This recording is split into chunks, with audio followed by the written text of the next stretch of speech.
When you think of avalanche danger, many of you may think about Hatcher and Turnagain passes and activities like skiing and snow machining. But deadly avalanches have happened right in Anchorage's backyard in Chugach State Park. KTVA 11's Bonnie Bowman shows us what experts say needs to be done to keep people safe. 16 people have died in the Chugach since the 70s on some of the most popular trails. Now a local group is working to educate people about the danger they might not realize they're facing. On a sunny afternoon, Paul and Cindy Vanderweide are taking a hike up Little O'Malley Peak.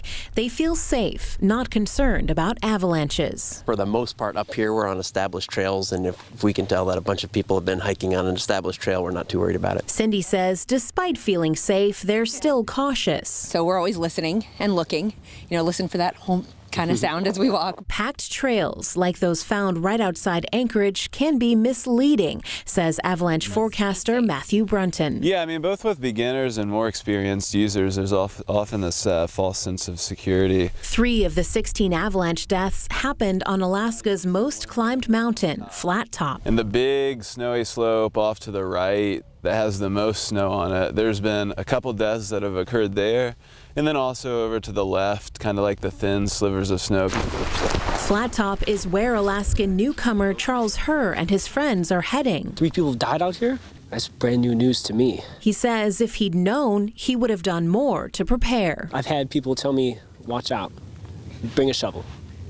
Yeah. I didn't bring a shovel. Brunton is one of a small group of volunteers with the Anchorage Avalanche Center who forecast conditions for this high-use area.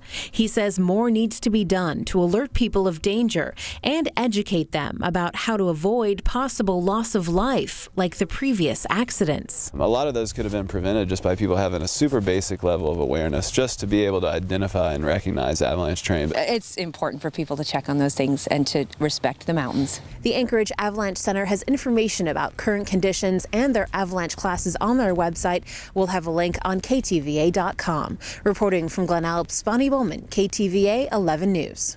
Brunton says he'd like to see avalanche forecasting for the Chugach get funding in order to become a full-time paid effort rather than the grassroots volunteer effort currently happening. He says it would take support from the Muni and the state, but is worth it due to the high number of people who use that area.